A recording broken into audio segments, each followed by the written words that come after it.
من لا نبی بعدہ اعوذ باللہ من الشیطان الرجیم بسم اللہ الرحمن الرحیم وَلَقَدْ يَسَّرْنَا الْقُرْآنَ لِلذِّكْرِ فَهَلْ مِن مُدَّكِرٍ۔ پیاس کہتی ہے کہ اب ریت نچوڑی جائے، پیاس کہتی ہے کہ اب ریت نچوڑی جائے، اپنے حصے میں سمندر نہیں آنے والا، اپنے کعبے کی حفاظت ہمیں خود کرنی ہے، اپنے کعبے کی حفاظت ہمیں خود کرنی ہے، اب ابابیل کا لشکر نہیں آنے والا۔ حاضرین کرام، آپ حضرات ایک دینی جلسے میں بیٹھے ہیں اور اللہ اور رسول کی محبت میں بیٹھے ہیں۔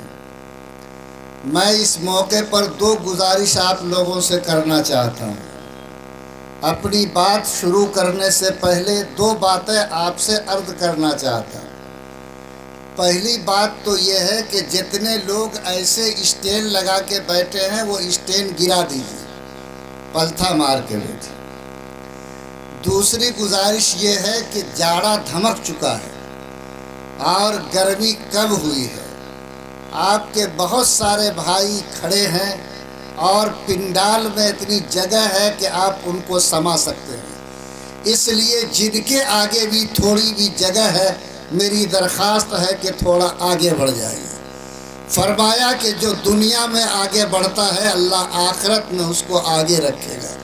السابقون السابقون اولئک هم المقربون، جو لوگ دنیا میں اگاڑی ہیں اللہ قیامت میں بھی ان کو اگاڑی رکھے گا۔ تھوڑا تھوڑا کھسک جائیے، جن کے سامنے بھی جگہ ہے۔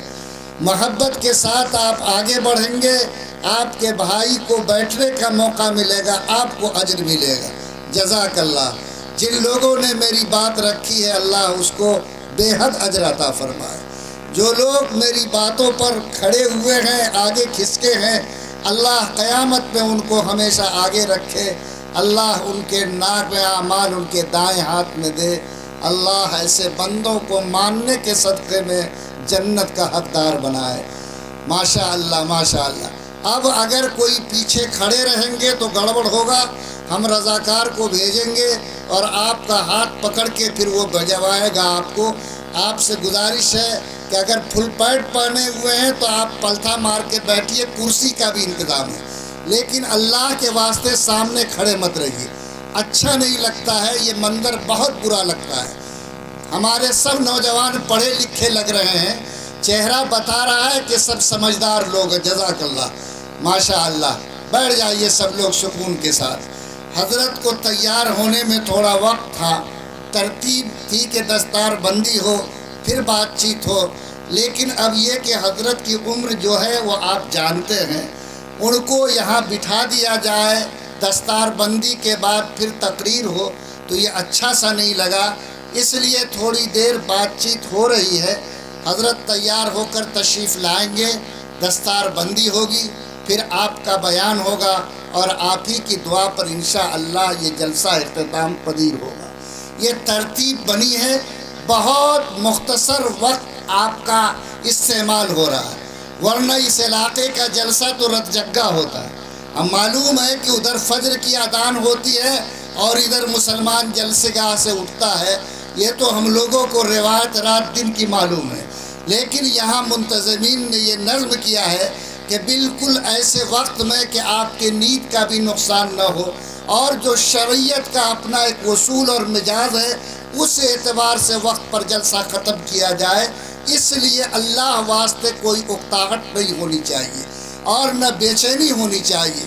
ایک بڑے بزرگ کا دیدار آپ کریں گے اور 63 حفاظ کرام کے سروں پہ دستار باندھی جائے گی، آپ اپنی آنکھوں سے اس نظارے کو دیکھیں گے اور پھر اس کے بعد دعا ہوگی۔ اس دعا کے ساتھ انشاءاللہ ہم رخصت ہوں گے۔ کیا میں آپ سے یہ وعدہ لے سکتا ہوں کہ انشاءاللہ دعا تک آپ لوگ اسی طرح اطمینان سے بیٹھے رہیں گے؟ ذرا ہاتھ اٹھاتے تو میری ہمت بڑھ جاتی۔ انشاءاللہ الحمدللہ۔ اللہ آپ تمام بھائیوں کو اپنی شان کے مطابق بدلہ عطا فرمائے۔ حاضرین کرام، میں بھی ابھی ڈائریکٹ پٹنے سے آپ کی خدمت میں آیا اور پھر حاضری کے بعد واپس چلا جاؤں گا۔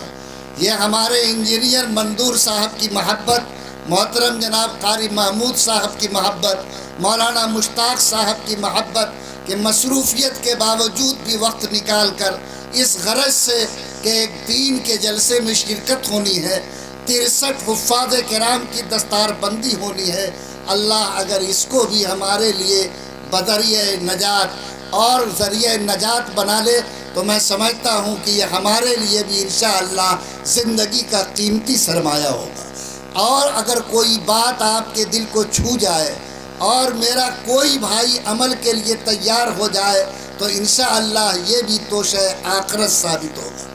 اس وقت جو بات آپ سے عرض کرنی ہے وہ تقریر کے نیت سے نہیں عرض کرنی، اس نیت سے عرض کرنی ہے کہ آپ میرے سامنے میرے بھائی کی حیثیت سے بیٹھے ہیں اور اسی سماج کا میں بھی رہنے والا اور میں بھی آپ کے ساتھ زندگی گزارنے والا ایک بندہ ہوں۔ میں یہ جانتا ہوں کہ میرے اللہ کا جو حکم ہے اور میرے آخری پیغمبر صلی اللہ علیہ وسلم کا جو فرمان ہے، آج اس فرمان کا جو اثر میری زندگی میں دکھنا چاہیے اور اللہ کے حکم کا جو اثر ہمارے سامنے نظر آنی چاہیے، آج وہ چیز ہماری آنکھوں سے اوجھل ہو گئی ہے۔ وہ قوم جو زمین پر ایک ایسا جھنڈا لے کر اٹھتی تھی جس نے 23 سال کی مدت میں دنیا کے آخری کونے تک کلمے کی آواز پہنچا دی، آج 25 کروڑ مسلمان اس ملک میں رہتے ہوئے آج پڑوسی کے کان تک کلمے کی آواز پہنچانے میں کامیاب نہیں ہے۔ اور آج صورتحال یہ ہے کہ وہ مسلمان جو دائی بن کر اٹھا تھا، جو اللہ کے دین کو اپنی زندگی میں اتار کر کھڑا ہوا تھا، آج چاہے ہم زبان سے جتنا بول لیں، اگر ہم کئی ترازو پر اپنے آپ کو تولیں تو ہم اس ترازو پر پورا نہیں اترتے جو اللہ کے رسول نے ایک مسلمان کے لیے ترازو مقرر کیا ہے۔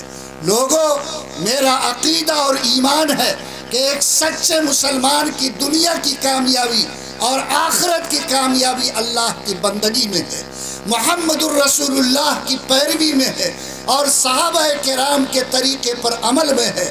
چاہے چاند ادھر سے ادھر ہو جائے، سورج کا رخ تبدیل ہو جائے، ساری چیزیں قابل قبول ہو سکتی، لیکن یہ سچائی ایک مسلمان کے لیے بدل نہیں سکتی کہ مسلمان اس عقیدے کے ساتھ جیتا ہے کہ اس کی دونوں جہاں کی کامیابی اللہ کی بندگی میں پنہاں ہے۔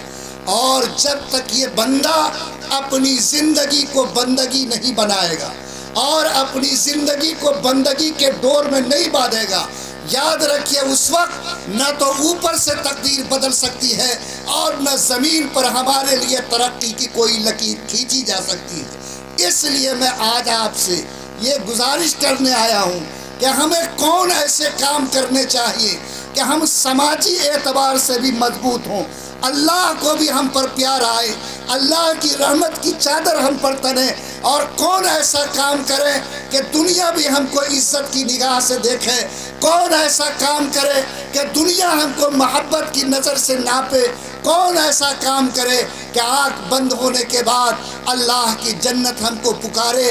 یہ آواز میں آپ کے کانوں تک پہنچانے کے لیے تھوڑی دیر کے لیے آپ کی خدمت میں بیٹھا ہوں۔ میں امید کرتا ہوں کہ اگر یہ آواز آپ کے کانوں تک پہنچ رہی ہے اور آپ ایک نیت یہ کر لیں کہ کامیابی تقریر سننے میں نہیں بلکہ